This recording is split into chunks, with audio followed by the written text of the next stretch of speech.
No power greater than X.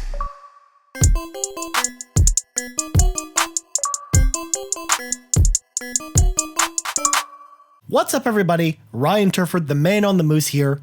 Now, we've come a long way since 2017's Assassin's Creed Origins kicked off a new modern trilogy of Assassin's Creed titles with Origins and 2018's Assassin's Creed Odyssey.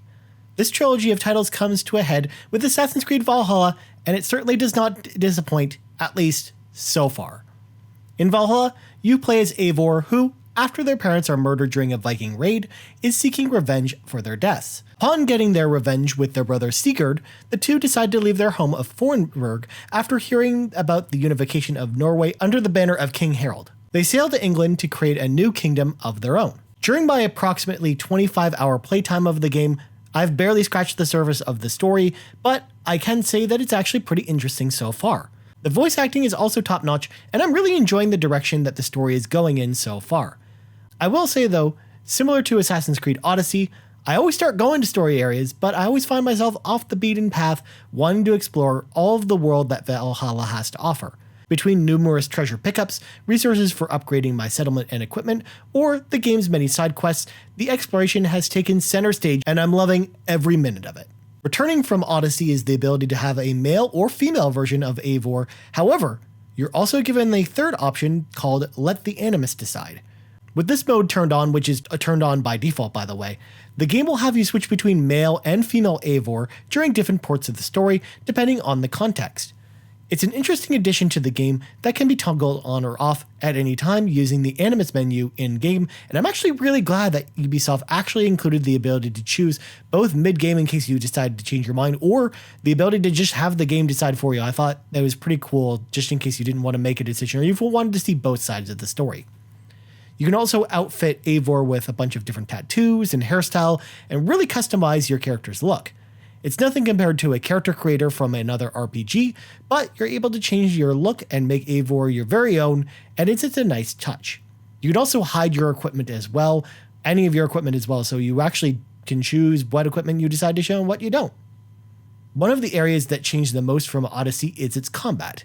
While Odyssey focused on combo-focused attacks, heavy ability usage, and perfect dodges to grant slowdown, Valhalla's combat feels much closer to something you'd find in Souls-like games without the additional difficulty that comes along with those. Rather than comboing between light and heavy attacks, you are encouraged to use light attacks in most situations, with heavy attacks to break the opponent's guard. Most combat situations from my playtime revolve around dodging and parrying attacks, looking for an opening, and taking advantage of that with light attacks. It's a much more visceral combat system that feels very much in line with the game's Viking fantasy, and while it took me some time to get used to it, and I'm actually enjoying the combat encounters more than in Odyssey. Like previous Assassin's Creed games, you'll have a wide variety of weapon types at your disposal, and weapon types play a huge factor into the game's combat pace. For example, selecting two one-handed axes allows you to be a bit quicker and more aggressive in combat, while using a two-handed weapon like a spear is a bit slower, but it gives you some range on your opponents. You'll need to plan your weapon type before each encounter, but luckily you have many tools at your disposal to evaluate combat situations, including your little bird that flies in the sky that scouts the area for you. It wouldn't be an Assassin's Creed game though, however, without the emphasis on stealth, and returning to Valhalla as an old favorite, the Hidden Blade. The same assassination system from Odyssey makes its return, meaning that, by default, if an enemy has a larger health pool than your stealth attack rating, they will only take about half damage from an assassination. However, if you prefer the older Assassin's Creed assassination system, there is an option in the menu that allows you to do one-hit assassinations no matter who the target is. Also, you are able to achieve the same effect using the advanced assassination technique that can be unlocked through the skill tree by timing your attack with an on-screen command. I actually really love this change, and I do think it's for the better, as I always found myself a bit frustrated in Odyssey when my character would perform a cool assassination only to have it really only take a third of my enemy's health off. It's definitely a bigger reason in this game to try approaching situations using stealth more often, especially for larger combat encounters. Speaking of skills, new to Valhalla is the Constellation skill tree, giving you passive bonuses to a variety of different stats in one of three categories: melee, ranged, and stealth. As you assign abilities along the constellation, you'll unlock new branching constellation paths to new skills. While I didn't mind the idea of having smaller incremental upgrades while you level, the skill tree is not visibly accessible from the start. I found this to actually be pretty frustrating, as I was not able to plan exactly where to allocate my points to target specific abilities that I would want for my character.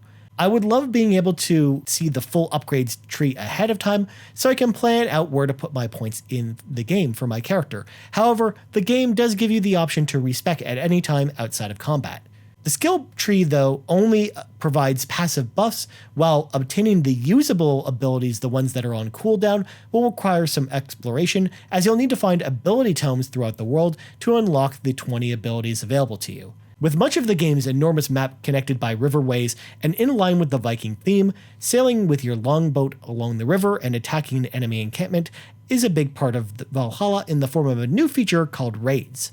Upon initiating a raid, you and your crew of AI allies will need to kill all of the enemies in an area. This will give you access to additional equipment for Eivor, as well as resources for your upgrades and your base camp. This replaces the conquest battles from Odyssey, and I found these to be much more fast and fluid, though I will say I did find myself at times accidentally leaving the raid area without actually knowing it, as it doesn't really teleport you to an instanced area. It's all taking place in the open world, and it's not clearly marked off or anything like that. So that said, it didn't really fail the raid or anything like that. I just noticed that happened from time to time, and then I would just walk away without even actually finishing it. Once Eivor and Sigurd set up the base camp in England, the resources you collect will allow you to upgrade the different facilities of your base camp, giving you access to new customization options, equipment, and more. This system reminds me a lot of the villa system in Assassin's Creed 2, and while I'm usually not a big fan of base creation in games, I didn't mind it in Valhalla since it's mostly hands-off. Even when playing the game on Xbox One X for the purposes of this review, Valhalla is a visual showcase even at 30 frames per second. Whether you're exploring the snowy mountains of Norway or running across the English countryside on horseback, this game is absolutely gorgeous. From the way the sun shines to the way your footprints are remembered in the snow as it starts to cake all over Eivor's clothing, this visual fidelity has only increased my desire to explore this giant open world. Facial animations are also much improved since the previous releases, and the character models look realistic and lifelike. This gets me even more excited for the Xbox Series X version of the game that will run the game at 4K and 60 frames per second.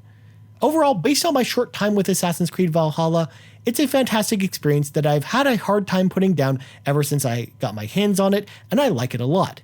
It's a fun open world game with a ton of content packed into it, and I think it's well worth jumping into if you enjoyed both Origins and Odyssey. If you're not into the modern Assassin's Creed formula, however, Valhalla isn't going to change your mind or anything like that, but those who are, I think you're really going to enjoy this game like I did. Thank you so much for checking out my review of Assassin's Creed Valhalla. We'll have a full review of the game in the coming weeks, once I've had a chance to test the Xbox Series X and S versions of the game, as well as completing the game's story. Huge thank you to Ubisoft for providing a code for review purposes. If you're watching us on YouTube and you like what we do, please consider subscribing to our channel.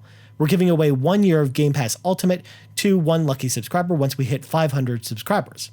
Thank you so much for watching and listening to this review of Assassin's Creed Valhalla, and we out. Bye.